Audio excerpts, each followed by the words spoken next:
혹시 어릴 적 엄마가 불러주던 자장가를 기억하시나요? 그 따뜻한 멜로디가 아직도 가슴 한편에 남아있지 않으신가요? 오늘 제가 들려드릴 이야기는 한 편의 기적 같은 실화를 바탕으로 재구성한 드라마입니다. 20년 전 교통사고로 딸을 잃고 치매를 앓게 된 70대 아버지. 매일같이 죽은 딸을 기다리며 창밖만 바라보던 그에게 새로 부임한 간호사가 다가옵니다. 그런데 이상하게도 아저씨의 흥얼거리는 자장가가 너무나 익숙합니다. 고아원에서 자란 그녀의 꿈속에서 매일 들리던 바로 그 멜로디였거든요. 과연 이 우연한 만남 뒤에는 어떤 운명이 숨어 있을까요? 욕심 많은 병원장의 음모와 맞서며 부녀는 서로를 알아볼 수 있을까요? 기억을 잃어가는 아버지와 기억을 찾아가는 딸의 가슴 뭉클한 재회. 지금부터 자장가를 기억하는 사람 이야기를 시작하겠습니다. 끝까지 함께 해주세요. 서울 변두리의 조용한 요양병원. 한봉수는 오늘도 자리에 앉아 창밖을 바라보고 있었습니다. 우리 딸은 왜 아직도 안 오는 거야? 봉수의 입에서 나온 말은 병실의 정적을 깨뜨렸습니다. 그의 눈빛은 텅 비어 있었지만 그 안에는 누군가를 기다리는 간절함이 서려 있었습니다. 말기 치매라는 진단을 받은 지 벌써 3년째. 기억의 조각들은 하나둘씩 사라져갔지만 딸을 기다리는 마음만은 그의 가슴 깊은 곳에 단단히 자리 잡고 있었습니다. 봉수의 아내는 5년 전 먼저 세상을 떠났습니다. 그리고 20년 전 교통사고로 딸이 사망했다는 소식을 듣고 그의 삶은 완전히 무너져 내렸죠. 하지만 치매가 찾아온 이후 그는 딸의 죽음을 잊어버렸습니다. 아니, 어쩌면 받아들이기를 거부했는지도 모릅니다. 아저씨, 오늘 약 드실 시간입니다. 부드러운 목소리가 봉수의 생각을 끊었습니다. 문을 열고 들어온 것은 이제 막 30대에 접어든 간호사 윤정이었습니다. 단정하게 묶은 머리와 따뜻한 미소가 인상적인 그녀는 이 병원에 온 지 일주일째 되는 신입 간호사였죠. 정희는 조심스럽게 봉수에게 다가가 약을 건넸습니다. 봉수는 잠시 그녀를 올려다보더니 다시 창밖으로 시선을 돌렸습니다. 딸이 올 거야. 우리 지우가 꼭 올 거야. 정희는 봉수의 말에 가슴이 아려왔습니다. 어릴 적 고아원에서 자란 그녀는 누군가를 기다린다는 것이 얼마나 아픈 일인지 너무나 잘 알고 있었습니다. 부모님의 얼굴도 모른 채 자란 그녀에게 가족이란 단어는 언제나 그리움과 아픔을 동시에 안겨주는 것이었죠. 네, 아저씨. 꼭 오실 거예요. 정희는 부드럽게 대답하며 봉수가 약을 먹을 수 있도록 도왔습니다. 그녀의 손길은 정성스러웠고 봉수도 순순히 약을 삼켰습니다. 저녁이 되자 병원은 더욱 고요해졌습니다. 정희는 야간 근무를 시작하며 각 병실을 돌아다니며 환자들의 상태를 체크했습니다. 세병동 치료실에 다시 들어섰을 때 봉수는 침대에 누워 있었습니다. 그런데 희미하게 무언가를 흥얼거리는 소리가 들려왔죠. 자장자장 우리 아가. 곱게도 잠들었네. 정희는 그 자리에 얼어붙었습니다. 봉수가 부르는 자장가의 멜로디가 너무나 익숙했습니다. 고아원에서 지낼 때 밤마다 꿈속에서 들리던 바로 그 노래였습니다. 어렴풋한 기억 속에서 누군가가 자신을 안고 불러주던 그 자장가. 정희는 떨리는 손으로 가슴을 짚었습니다. 심장이 미친 듯이 뛰기 시작했죠. 이상한 감정이 밀려왔습니다. 단순한 우연일까요? 아니면 운명이 준비한 특별한 만남일까요? 봉수는 여전히 나직한 목소리로 자장가를 부르고 있었습니다. 마치 오래전 사랑하는 누군가에게 불러주던 것처럼 그 목소리에는 깊은 애정과 그리움이 묻어났습니다. 정희는 문 밖으로 나와 벽에 기대어 섰습니다. 눈물이 왜 나는지도 모른 채 그저 가슴이 먹먹해져 왔습니다. 다음 날 아침 정희는 밤새 뒤척이며 잠을 설쳤습니다. 봉수가 부르던 자장가가 계속해서 머릿속을 맴돌았죠. 출근 준비를 하면서도 그녀는 계속 그 멜로디를 흥얼거렸습니다. 너무나 자연스럽게 마치 오래전부터 알고 있던 노래처럼 말입니다. 병원에 도착한 정희는 평소보다 일찍 새병동으로 향했습니다. 봉수는 이미 깨어나 있었고 오늘도 창밖을 바라보고 있었죠. 정희는 조심스럽게 그에게 다가갔습니다. 아저씨, 좋은 아침입니다. 어젯밤은 잘 주무셨어요? 봉수는 고개를 돌려 정희를 바라보았습니다. 잠시 그녀의 얼굴을 뚫어지게 쳐다보더니 다시 창밖으로 시선을 돌렸죠. 딸이 왔나 싶어서. 꿈에 지우가 나왔어. 정희는 약을 준비하며 조심스럽게 물었습니다. 어제 부르시던 노래가 있던데 그 자장가 말입니다. 어디서 배우신 거예요? 봉수의 눈빛이 잠시 맑아지는 듯 했습니다. 그의 입가에 희미한 미소가 번졌죠. 우리 딸이 태어났을 때부터 매일 불러줬지. 자장자장 우리 아가. 지우가 그 노래를 참 좋아했어. 눈을 반짝이며 날 보곤 했지.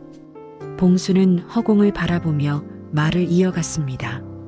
지우 엄마가 만들어준 노래야. 특별한 멜로디였어. 다른 자장가랑은 달랐지. 우리 가족만의 노래였으니까. 정희의 가슴이 쿵쾅거렸습니다.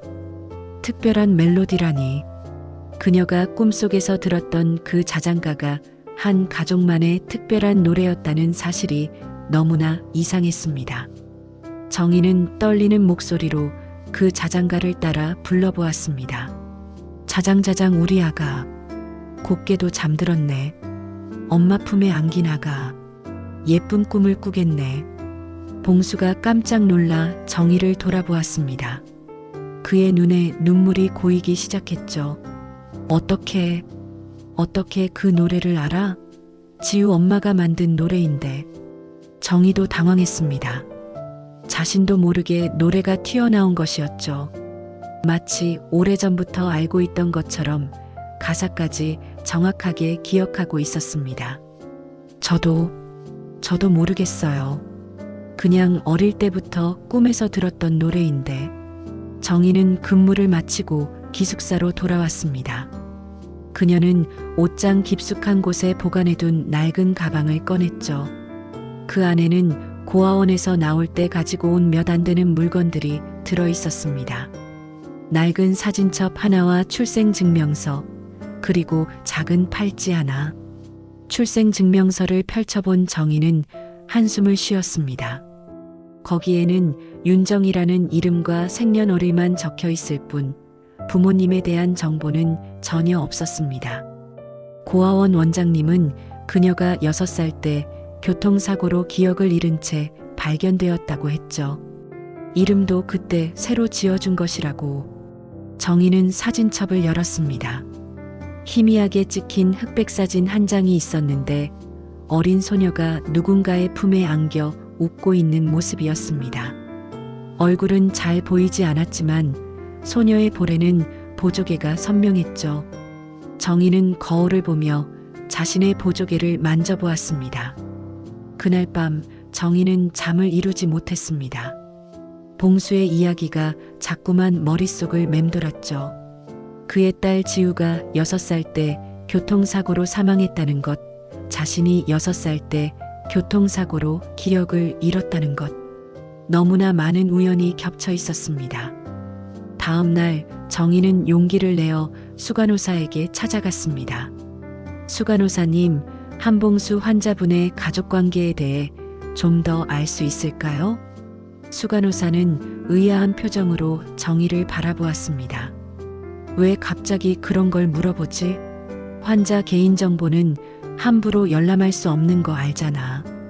그냥 환자분이 계속 딸을 기다리시는 게 안타까워서요.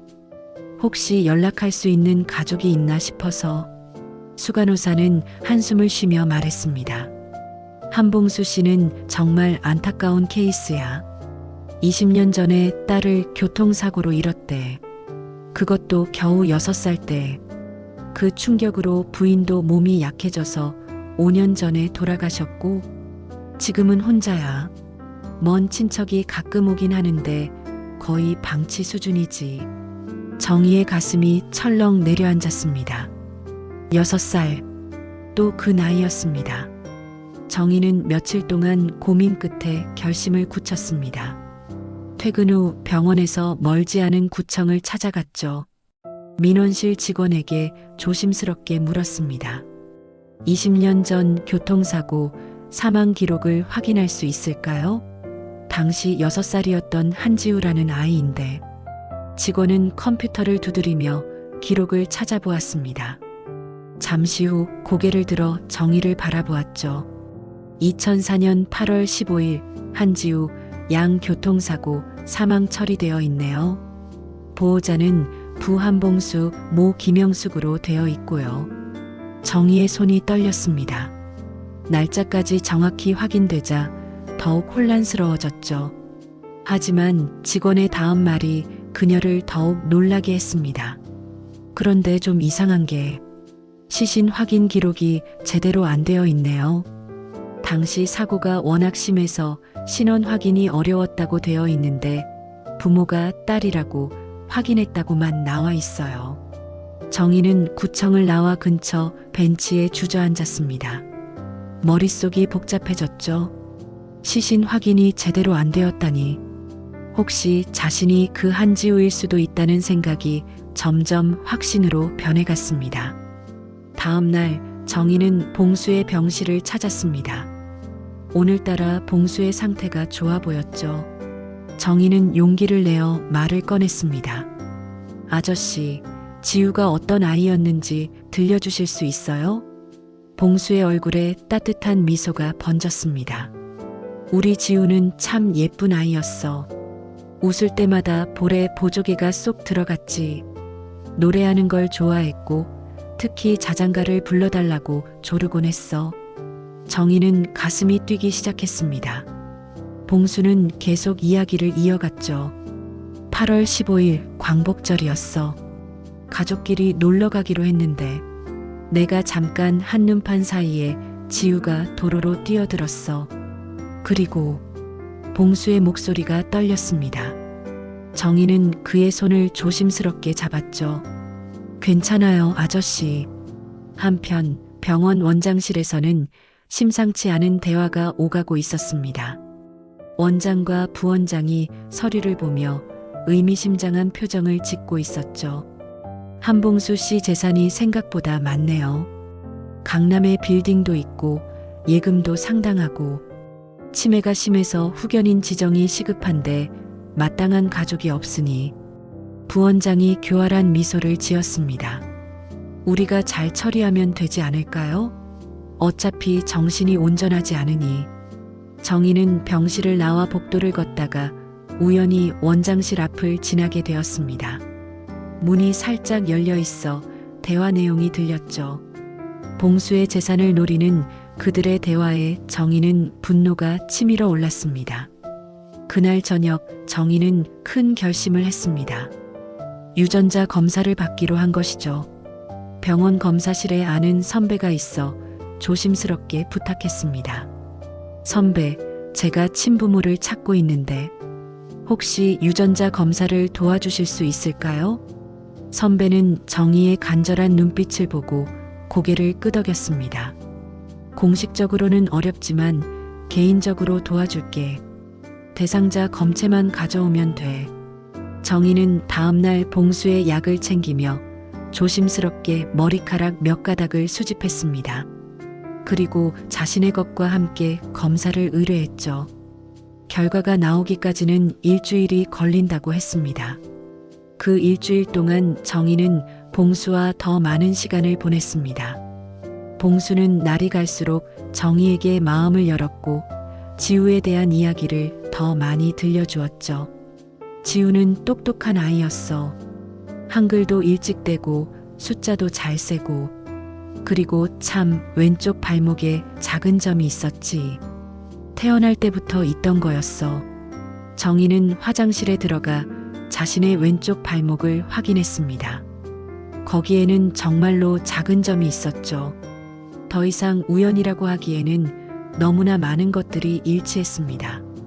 병원 복도에서 정희는 다른 간호사들의 수군거림을 들었습니다. 정희가 요즘 한봉수 씨한테 너무 신경 쓰는 것 같지 않아?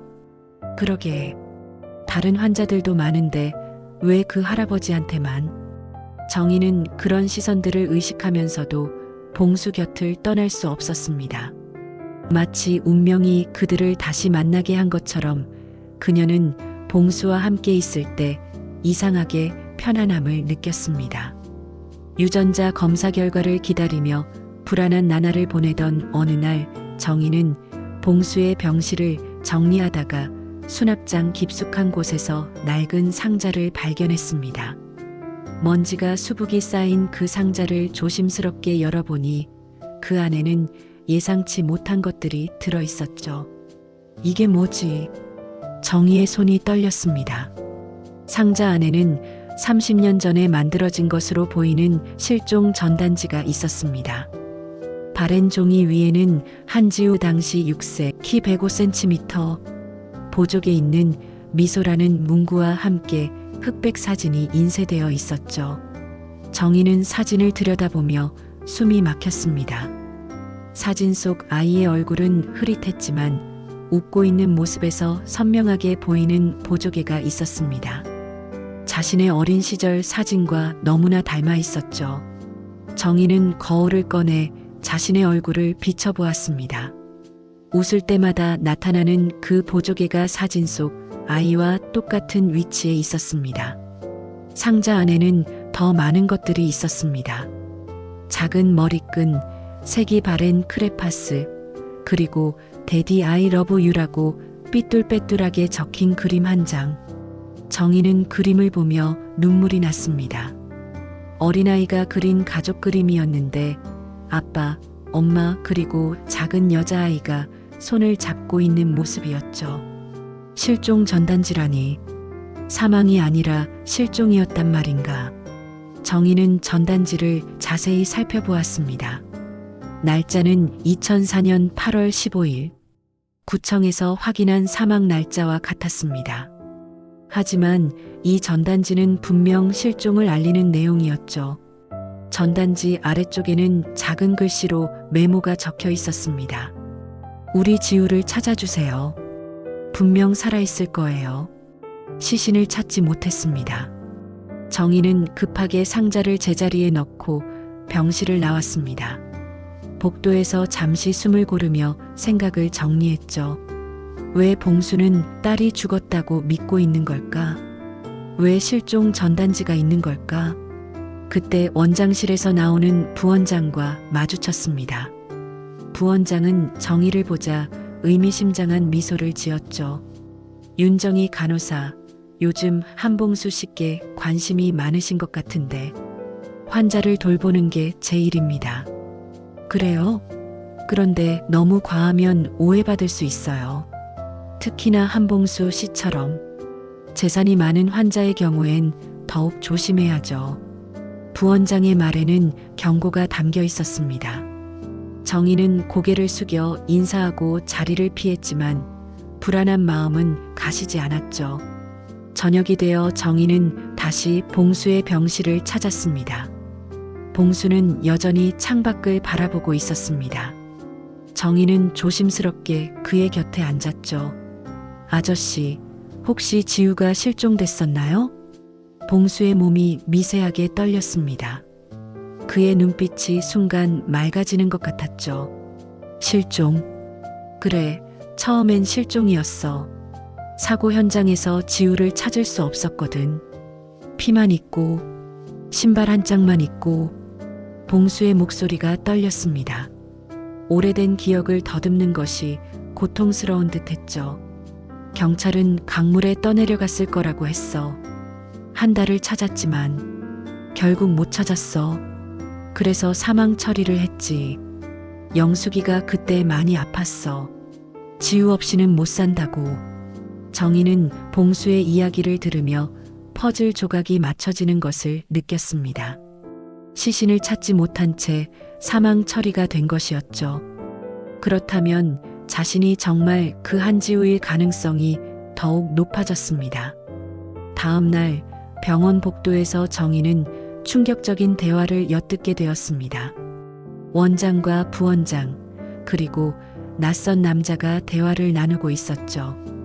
한봉수 씨 후견인 서류 준비는 다 됐습니까? 네, 치매가 악화되고 있다는 진단서도 준비했고요. 이제 법원에 제출만 하면 됩니다. 좋아요. 강남 빌딩이랑 예금만 해도 수십억은 될 테니 우리가 잘 관리해 드려야죠. 정희는 분노가 치밀어 올랐습니다. 그들은 정말로 봉수의 재산을 노리고 있었던 것이죠. 무방비 상태인 봉수를 이용해 재산을 가로채려는 음모였습니다. 정희는 곧바로 병실로 돌아가 봉수의 상태를 확인했습니다. 봉수는 평소보다 몽롱해 보였고 약물 과다 투여의 징후가 보였죠. 정희는 투약 기록을 확인해 보니 처방된 것보다 많은 양의 진정제가 투여되고 있었습니다. 일주일이 지난 아침, 정희는 떨리는 손으로 검사실에서 건네받은 봉투를 들고 있었습니다. 유전자 검사 결과가 들어있는 그 봉투는 그녀의 운명을 결정할 열쇠였죠. 하지만 봉투를 열어보기도 전에 급한 호출을 받았습니다. 윤정희 간호사님, 세병동 치료실 환자분이 급격히 악화되고 있어요. 정희는 봉투를 주머니에 넣고 급하게 병실로 달려갔습니다. 봉수는 의식이 흐릿한 상태로 침대에 누워 있었고 생체 신호가 불안정했죠. 정희는 즉시 의사를 호출하고 응급처치를 시작했습니다. 아저씨, 정신 차리세요. 제가 여기 있어요. 봉수는 희미하게 눈을 떴다가 다시 감았습니다. 그의 입술이 미세하게 움직였죠. 지우야, 왔구나. 정희의 눈에 눈물이 고였습니다. 그때 병실로 원장과 부원장이 들어왔습니다. 그들의 표정은 심상치 않았죠. 환자 상태가 급격히 나빠졌군요. 이제 요양원으로 옮기는 게 좋겠습니다. 지금 상태로는 이송이 위험합니다. 안정을 취해야 해요. 정희가 강하게 반발했지만 원장은 차가운 눈빛으로 그녀를 바라보았습니다. 윤정희 간호사, 당신은 보호자가 아닙니다. 병원 방침에 따라주세요. 그때 부원장이 서류를 꺼내 들었습니다. 이미 법원에서 임시 후견인 지정을 받았습니다.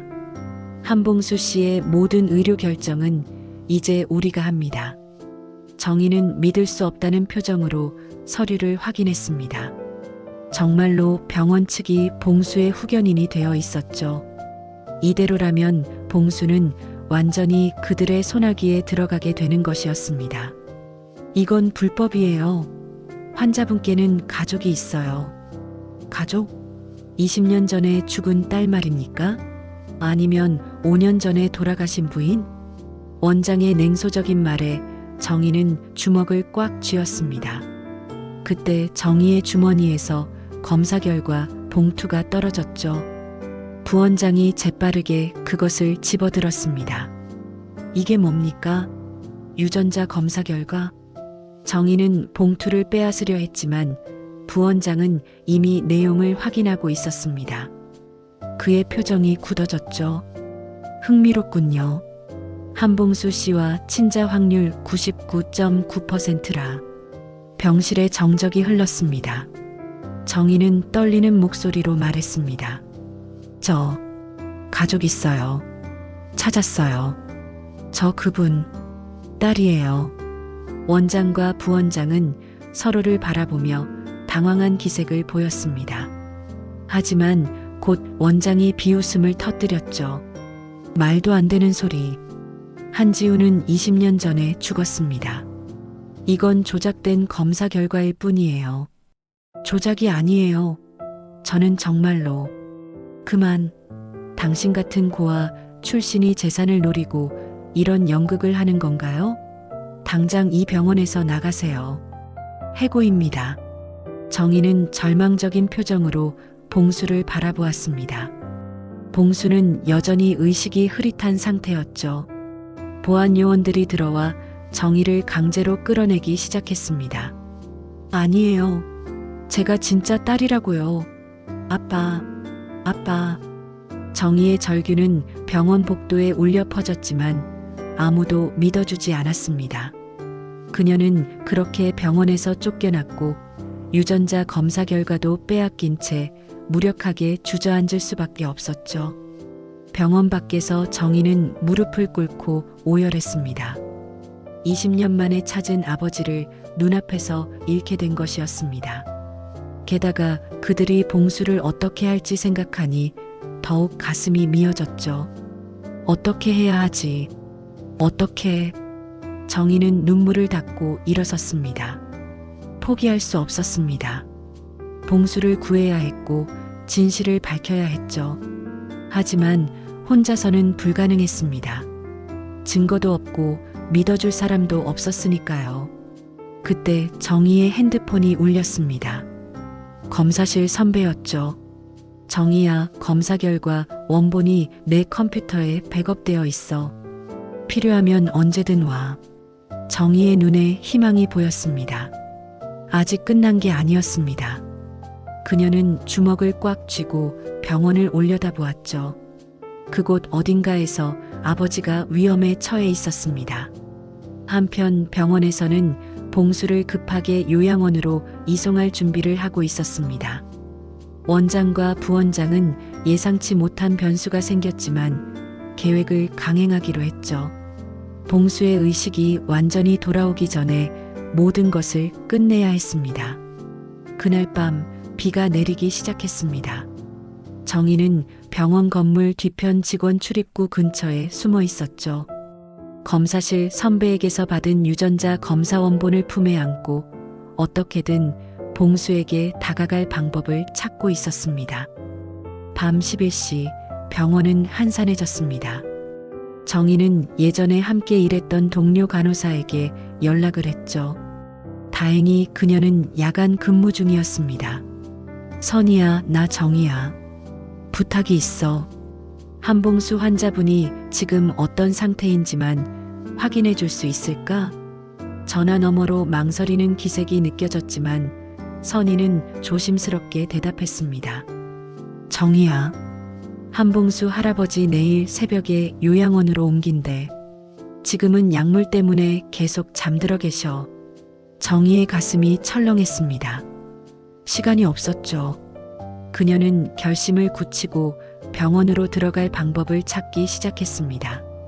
새벽 2시 정희는 청소부 유니폼을 입고 병원에 들어갔습니다.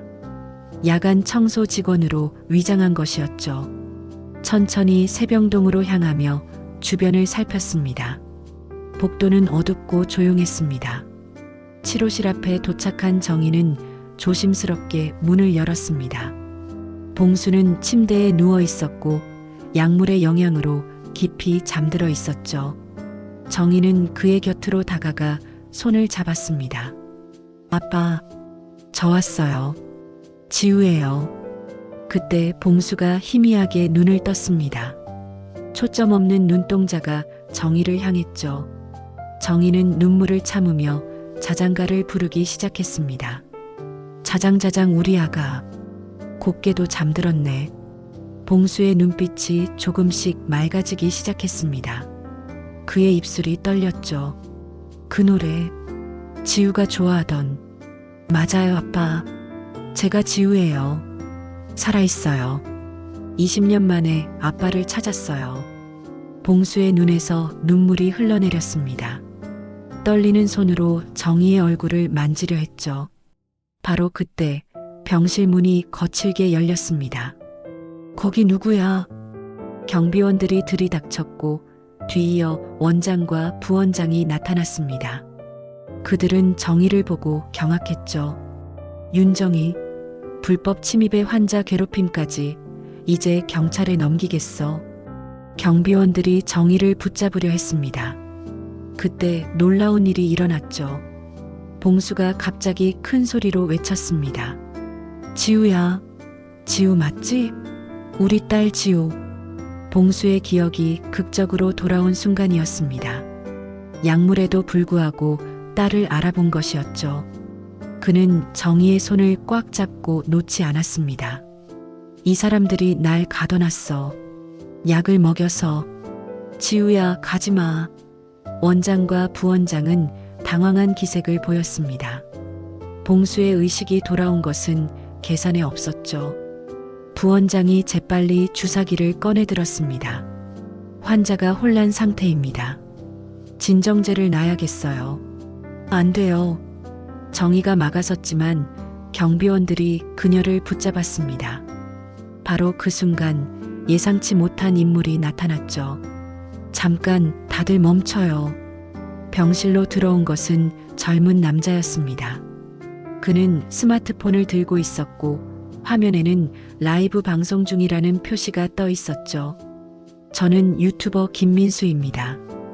간병인으로 일하면서 요양병원의 실태를 취재하고 있었는데 방금 이 모든 상황을 생중계했습니다.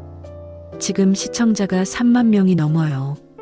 원장과 부원장의 얼굴이 하얗게 질렸습니다. 민수는 계속 카메라를 들고 있었죠. 한봉수 할아버지가 딸을 알아보는 감동적인 순간, 그리고 병원 측이 환자에게 강제로 약물을 투여하려는 장면까지 모두 방송됐습니다. 정희는 놀라서 민수를 바라보았습니다. 그는 미소를 지으며 말했죠. 며칠 전부터 이 병원의 수상한 움직임을 포착했어요.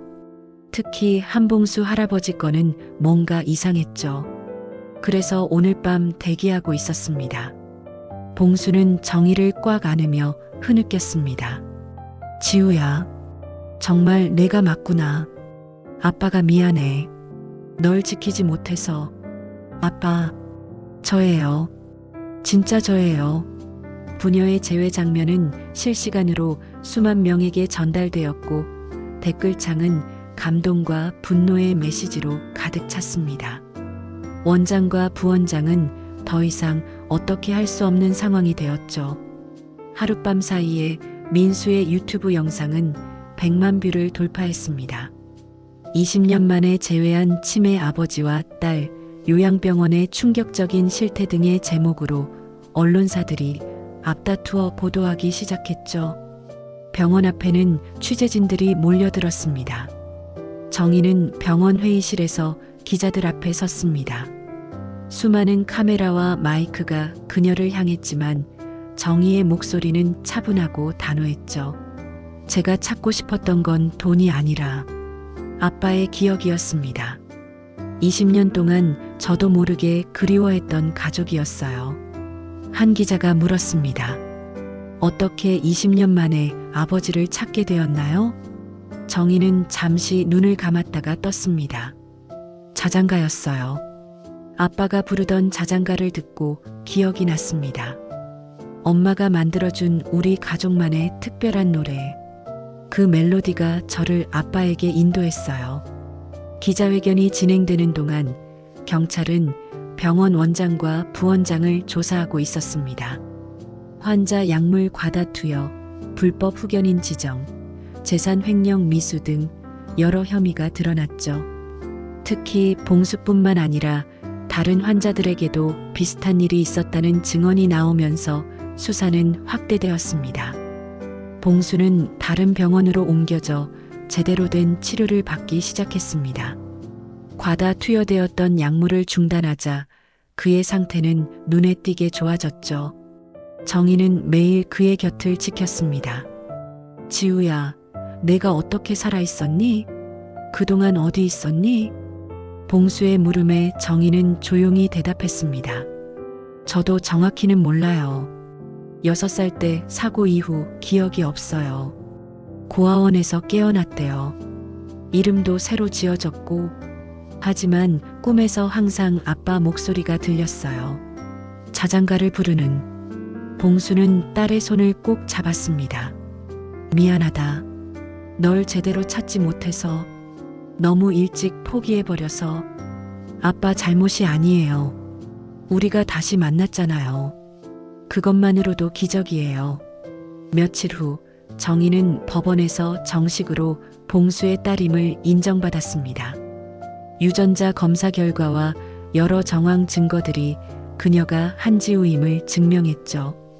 동시에 봉수의 법적 후견인으로도 지정되었습니다. 언론의 관심은 계속되었습니다. 특히 민수가 올린 후속 영상들은 큰 반향을 일으켰죠. 그는 정희와 봉수의 일상을 담은 영상을 제작했는데 부녀가 함께 산책하고 대화하고 자장가를 부르는 모습이 많은 이들의 마음을 울렸습니다. 이 사건을 계기로 요양병원 관리 감독이 강화되어야 합니다. 한 시사 프로그램에 출연한 정희가 말했습니다. 우리 사회에는 아직도 가족을 기다리는 어르신들이 많습니다. 그분들이 존엄하게 노년을 보낼 수 있도록 우리 모두가 관심을 가져야 해요. 봉수의 건강이 회복되면서 그는 딸과 함께 옛집을 찾아갔습니다. 20년 동안 발길이 끊겼던 그곳에는 먼지만 쌓여 있었지만 추억은 고스란히 남아 있었죠. 여기가 내 방이었어. 분홍색 벽지를 너무 좋아해서. 봉수는 작은 방을 가리키며 말했습니다. 정희는 방으로 들어가 둘러보았죠. 희미하게 무언가가 떠오르는 것 같았습니다. 아빠, 여기 인형들이 많았죠? 그리고 저기 창문 옆에 책상이 있었고. 맞아. 내가 기억하는구나. 봉수의 얼굴에 환한 미소가 번졌습니다. 비록 20년의 공백이 있었지만 그들은 조금씩 잃어버린 시간을 메워가고 있었죠. 원장과 부원장은 결국 구속되었습니다. 재판 과정에서 그들이 조직적으로 환자들의 재산을 노렸던 정황이 드러났고 피해자가 봉수만이 아니었다는 사실이 밝혀졌죠. 병원은 폐쇄 조치되었고 환자들은 다른 시설로 옮겨졌습니다. 정희는 다시 간호사로 일하기 시작했습니다. 하지만 이번에는 다른 목표가 있었죠. 그녀는 치매 환자와 그 가족들을 위한 특별한 프로그램을 만들고 싶었습니다. 음악과 기억을 연결하는 치료법을 연구하기 시작했죠. 1년이 지난 봄날, 강원도의 한 조용한 마을에 특별한 요양소가 문을 열었습니다. 자장가 치유원이라는 이름의 이곳은 정희가 아버지와 함께 만든 새로운 형태의 노인 케어 시설이었죠. 넓은 정원과 따뜻한 햇살이 드는 건물은 병원이라기보다는 큰 가정집 같은 분위기를 풍겼습니다. 지우야, 오늘 새로운 어르신이 오신대? 봉수는 정원에서 화초를 가꾸며 딸에게 물었습니다. 그의 얼굴은 1년 전과는 완전히 달라져 있었죠. 건강한 혈색과 평온한 미소가 그의 행복을 말해주고 있었습니다. 네, 아빠. 가족이 없는 치매 초기 할머니세요. 우리가 잘 돌봐드려야 해요. 정희는 따뜻하게 웃으며 대답했습니다. 이곳에서는 모든 어르신들을 가족처럼 돌보는 것이 원칙이었죠. 특히 음악 치료를 중심으로 한 프로그램이 큰 효과를 보이고 있었습니다. 오후가 되자 치유원의 거실에는 어르신들이 모였습니다. 정희는 기타를 들고 앉았고 봉수는 그녀 옆에서 작은 북을 준비했죠. 매일 이 시간은 기억의 노래 시간이었습니다. 오늘은 어떤 노래를 불러드릴까요? 한 할머니가 수줍게 손을 들었습니다. 섬지박이. 부탁해요. 정희가 기타를 튕기기 시작하자 어르신들의 얼굴에 미소가 번졌습니다. 다들 따라 부르기 시작했고 놀랍게도 평소 말을 잘하지 않던 할아버지도 입을 열었죠. 노래는 기억의 문을 여는 열쇠였습니다. 저녁이 되어 어르신들이 각자의 방으로 돌아간 후 정희와 봉수는 마당에 앉아 차를 마셨습니다. 석양이 산 너머로 지고 있었죠. 지우야, 엄마가 살아있었다면 정말 기뻐했을 거야. 내가 이렇게 착하게 자라서 다른 사람들을 돕고 있으니 엄마도 분명 하늘에서 지켜보고 계실 거예요. 정희는 아버지의 손을 잡았습니다. 그때 핸드폰이 울렸죠. 민수였습니다. 정희 씨, 우리가 만든 다큐멘터리가 방송 대상을 받았어요. 기억을 잇는 자장가가 800만 뷰를 넘었고요. 정희는 기쁜 소식에 미소를 지었습니다. 그들의 이야기가 많은 사람들에게 감동과 희망을 주고 있다는 사실이 뿌듯했죠. 민수 씨, 정말 감사해요. 덕분에 저희 이야기가 널리 알려져서 비슷한 상황의 가족들이 용기를 얻었대요. 전화를 끊고 정희는 하늘을 올려다보았습니다. 별들이 하나둘 나타나기 시작했죠. 봉수가 조용히 자장가를 흥얼거리기 시작했습니다. 자장자장 우리 아가. 곱게도 잠들었네. 정희도 따라 부르기 시작했습니다. 부녀의 목소리가 어우러져 아름다운 화음을 만들었죠. 그 노래는 20년의 이별을 넘어 그들을 다시 만나게 해준 기적의 멜로디였습니다. 다음 날 아침, 치유원에는 특별한 손님들이 찾아왔습니다. 전국 각지에서 온 의료진과 사회복지사들이었죠. 그들은 정희의 음악 치료 프로그램을 배우러 온 것이었습니다. 음악은 뇌의 여러 부분을 동시에 자극합니다. 특히 정서적 기억과 연결되어 있어서 치매 환자분들에게 큰 도움이 되죠.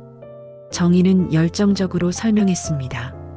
참석자들은 진지하게 메모를 하며 들었죠. 무엇보다 중요한 건 사랑입니다. 환자를 돈벌이 수단이 아닌 누군가의 소중한 가족으로 대하는 마음이요. 강의가 끝난 후 한 젊은 간호사가 정희에게 다가왔습니다. 선생님 이야기를 듣고 큰 감동을 받았어요. 저도 제 할머니가 치매를 앓고 계시는데 이제 다르게 대해드려야겠어요. 정희는 그녀의 손을 잡으며 격려했습니다. 힘내세요. 사랑하는 마음만 있다면 분명 통할 거예요. 저녁이 되자 치유원 정원에서는 작은 음악회가 열렸습니다. 어르신들과 직원들, 그리고 마을 주민들이 함께 모였죠. 정희와 봉수가 무대에 올랐고 봉수가 마이크를 잡았습니다. 20년 전 저는 딸을 잃었다고 생각했습니다. 하지만 운명은 우리를 다시 만나게 해주었죠. 이 자장가와 함께 봉수와 정희가 자장가를 부르기 시작하자 청중들은 숨을 죽였습니다. 아름다운 멜로디가 저녁 공기를 타고 퍼져나갔죠. 어떤 이들은 눈물을 흘렸고 어떤 이들은 따라 흥얼거렸습니다. 노래가 끝나자 우레와 같은 박수가 쏟아졌습니다. 정희는 아버지를 꼭 안았죠. 지우야, 내가 날 살렸구나. 아빠가 날 기다려줬잖아요. 자장가는 그렇게 한 세대의 단절을 잇는 다리가 되었습니다. 치유원에는 매일 새로운 어르신들이 찾아왔고 그들 모두에게 자장가가 울려 퍼졌습니다. 기억을 잃어가는 이들에게 사랑을 전하는 노래, 그것은 정희와 봉수가 세상에 전하는 희망의 메시지였습니다. 여러분, 오늘 이야기 어떠셨나요? 20년이라는 긴 세월을 돌아 다시 만난 아버지와 딸. 그들을 이어준 건 다름 아닌 하나의 자장가였습니다. 우리 주변에도 가족을 그리워하며 하루하루를 보내는 어르신들이 많이 계십니다. 어쩌면 오늘 이 이야기가 누군가에게는 용기가 되고 또 누군가에게는 위로가 되었기를 바랍니다. 사랑하는 사람을 잃었다고 생각하신 분들, 포기하지 마세요. 기적은 언제 어디서든 일어날 수 있으니까요. 오늘 영상이 마음에 드셨다면 좋아요 버튼 꾹 눌러주시고 다음에도 더 따뜻하고 감동적인 이야기로 찾아뵐 수 있도록 구독과 알림 설정도 부탁드립니다. 여러분의 댓글 하나하나가 저에게는 큰 힘이 됩니다. 오늘 이야기를 듣고 느끼신 점이나 비슷한 경험이 있으시다면 댓글로 나눠주세요. 그럼 다음에 또 다른 가슴 따뜻한 이야기로 찾아뵙겠습니다. 항상 건강하세요.